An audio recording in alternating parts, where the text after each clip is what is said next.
নমস্কার, আমি হৃদয়। আমার ফেসবুক পেজ ও আমার ইউটিউব চ্যানেলে আপনাদের স্বাগতম। তো আজকের বিষয় বহরমপুর লোকসভা কেন্দ্র নিয়ে, বিশেষ করে মুর্শিদাবাদের সমস্ত কেন্দ্রগুলো নিয়ে একটা সমীক্ষা। তার মধ্যে যেটা আমাদের হাই ভোল্টেজ লোকসভা কেন্দ্র সেটা হচ্ছে বহরমপুর।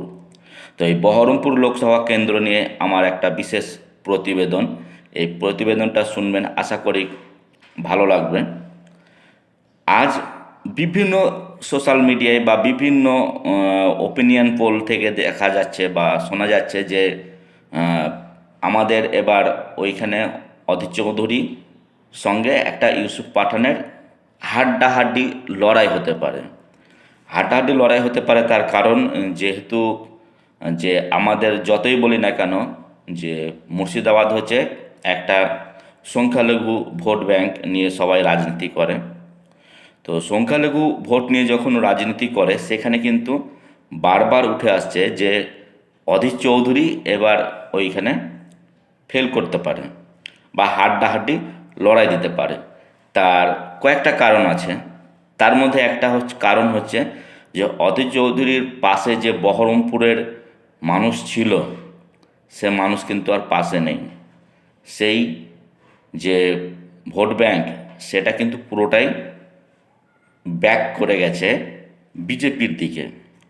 ভালো কথা, আমাদের ওইখানে 7টা যে বিধানসভা আছে, 7টা বিধানসভাতে একটা বিধানসভাও কিন্তু কংগ্রেসের নেই। তো এর কথাটা বলার কিছু ইতিহাস আপনাদের আমি তুলে ধরার চেষ্টা করি। আজ যে সমস্ত প্রার্থীরা বা বিধায়ক আছে সমস্তটাই কিন্তু কংগ্রেসের বিধায়ক। কংগ্রেসের বিধায়ক, এটা আমি বলছি, আপনাদের সত্যি খারাপ লাগবে। আজকে অপূর্ব সরকার কোথায় ছিল? অপূর্ব সরকার সে কংগ্রেসের বিধায়ক ছিল। আজকে যদি আমি বলি ভরতপুরের এমএলএ, সে কোথায় ছিল? সে ছিল কংগ্রেসে। মাঝে মধ্যে বেসুরো হয়ে পড়ে। আর একটা বলি রবিউল আলম, রেজিনগর, বেলডাঙ্গা, নওদা, সবাই তো কংগ্রেসের রাজনীতির থেকে ছত্রছায়া থেকে এসে আজকে টিএমসিতে।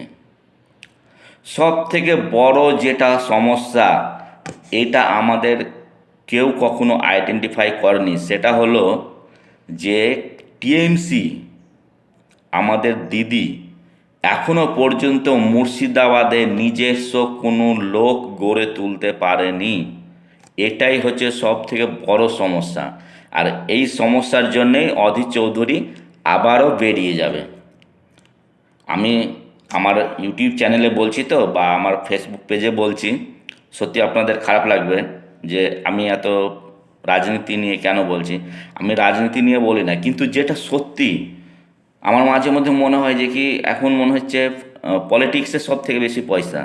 কিন্তু সব থেকে যেটা আমি মনে করছি যে আজকে যদি অধীর চৌধুরী জিতে, তাহলে কিন্তু সেই পুরনো ইতিহাস, কি ইতিহাস আমরা সবাই জানি যে মুর্শিদাবাদ কী জন্য বিখ্যাত? মুর্শিদাবাদ হচ্ছে মির্জাফরের জন্য বিখ্যাত। কিন্তু আমি আবার আপনাদের মনে করিয়ে দিই, সেই মির্জাফর কিন্তু আমাদের মুর্শিদাবাদের রক্তে রক্তে এখনও আছে। যদি বিশ্বাস না হয় ভোটের পরে রেজাল্টে বুঝতে পারবেন বা দেখতে পাবেন, তখন কিন্তু সবাই এক বাক্যে বলবেন যে কি না, মুর্শিদাবাদ সত্যিই তো আবার কি রেজাল্ট হয়ে গেল।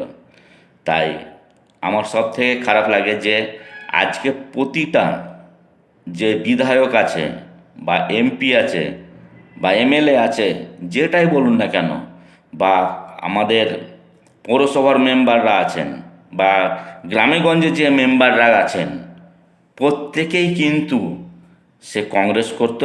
কংগ্রেস থেকে তাকে ভাঙিয়ে নিয়ে আসা হয়েছে টিএমসিতে। এবার টিএমসিতে এসে তাদের কাজ হচ্ছে, কাজ করছে, কিন্তু যে ভিতরে ভিতরে যে সমস্যাটা সেটা কিন্তু দাদার দিকে সবার কিন্তু মন পড়ে আছে। আজকে কিন্তু অপূর্ব সরকারের বাড়িতে গিয়ে অধীর চৌধুরী কিন্তু ভোট চাইতে পারবে। কারণ অধীর চৌধুরীকে তার অপূর্ব সরকারের মা নিজের বড় ছেলে বলে মানে। তাহলে অধীর চৌধুরী সেখানে গিয়ে ভোট চাইতে পারবে। আজকে শক্তিপুরের বিধায়ক তার বাড়িতে গিয়ে যদি অধীর চৌধুরী ঢোকে, তাহলে তার মেয়ে ছেলে তাকে জ্যাঠা জ্যাঠা বলে মানে, বড় আব্বা বলে কথা বলে। এইটা অধীর চৌধুরী তৈরি করতে পেরেছিল। আজকে যদি রবিউল আলমের বাড়ি যাই, রবিউল আলমের বাড়িতে গেলে রবিউল আলমের পরিবার তাকে সম্বোধন করবে দাদা হিসাবে, যে হ্যাঁ আমাদের দাদা এসেছে। এরকম সবাই আছে। তো আমাদের সব থেকে বড় সমস্যা, এটা যদি চুলচেরা সমীক্ষা করে, আমি আজকে এই কথাগুলো বলছি অনেকের খারাপ লাগতে পারে, কিন্তু এটা যদি চুলচেরা সমীক্ষা করে, তখন দেখা যাবে যে এইখানে যে অধীর চৌধুরী যেভাবে কাজ করেছিল, এখানে সব থেকে বড় সমস্যা হচ্ছে যে কি আমাদের দিদি যে টিএমসি পার্টি করতে গিয়ে এখানে কোনো রকমের নিজে যে একটা কাউকে তৈরি করবে, সেটা কিন্তু তৈরি করতে পারেনি। কি করেছে? দল ভাঙিয়ে নিয়ে আসা।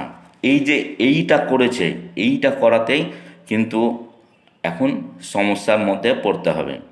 কারণ অনেকে চেয়েছিল যে কি এবার তো আমরা কেউ না কেউ এমপি পদ পাবো, এমপির টিকিট পাবো।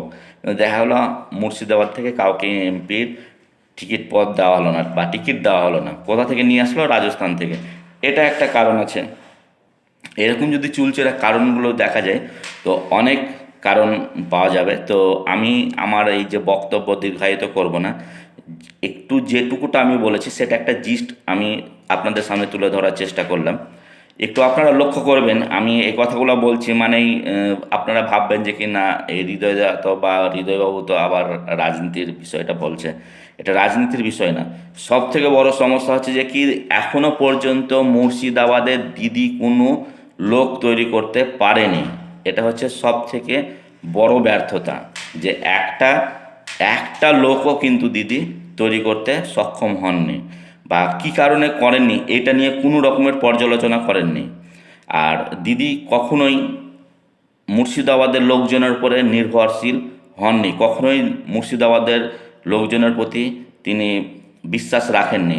না হলে আজ থেকে 5 বছর পিছনে যদি যান, তখন কিন্তু করা হয়েছিল কাকে? শুভেন্দু অধিকারীকে পর্যবেক্ষক হিসাবে মুর্শিদাবাদের তিনি রেখেছিলেন। এখনও দেখবেন যে কি এখনও কিন্তু বড় বড় যে পর্যবেক্ষক আছে, সবাই কিন্তু কি হচ্ছে, যারা আছে সবাই বাইরের। মুর্শিদাবাদের যদি হয়, তাকে কিন্তু কেউ প্রাধান্য দেয় না। আর প্রাধান্য না দেওয়ার কারণটাই হচ্ছে একটা বড় সমস্যা। তাই আমি বলবো যে আমার যে বক্তব্য বা যে কথাগুলো, সেটা একটু আপনারা ভাববেন, দেখবেন আমি যেটা বলতে চেয়েছি। কিন্তু এখানে কখনোই আমার এই কথাগুলোকে রাজনৈতিক রং হিসাবে নেবেন না, কারণ আমি পলিটিক্সে বিশ্বাসী না। ভালো লাগতে পারে কাউকে, কিন্তু পলিটিক্সে বিশ্বাসী না, কারণ আজকালকার পলিটিক্স আর সেরকম পলিটিক্স হয় না। তো যা হোক, আমি যে আমার প্রতিবেদনটা আপনাদের সামনে তুলে ধরলাম, একটু আপনারা ভাববেন যে আমার এই কথাটা ঠিক কিনা। কারণ সত্যি কথা বলতে কি এখনও কোনো রকমের দিদির এখনও মুর্শিদাবাদ সম্পর্কে বা মুর্শিদাবাদ নিয়ে কোনো রকমের ভাবনা চিন্তা সেভাবে নেই। কারণ যদি থাকতো তাহলে দিদি নতুন কোনো কাউকে তুলে নিয়ে আসার চেষ্টা করতো, কিন্তু সেভাবে কাউকে তুলে নিয়ে আসেনি। সমস্তটাই দেখুন যে কংগ্রেসে ছিল, কংগ্রেস থেকে তাকে তুলে নিয়ে এসে টিকিট দিয়ে তাকে জিতিয়েছে। যে নিজস্ব কোনো ব্যক্তিত্ব বা নিজস্ব কোনো লোক আছে বা কাউকে তৈরি করেছে হাতে ধরে, সেটা নেই। হ্যাঁ, সুব্রতবাবু ছিলেন, উনি মারা যাওয়ার পরে বা প্রয়াত হওয়ার পরে তো আর সেরকমভাবে কেউ নেই। তো আমার এই বক্তব্য দীর্ঘায়িত করব না। আশা করি আপনারা যদি দেখেন ভালো লাগবে। তো আজকে এই পর্যন্তই। আবার নতুন ভিডিও নিয়ে আপনাদের সামনে আমি হাজির হব। নমস্কার।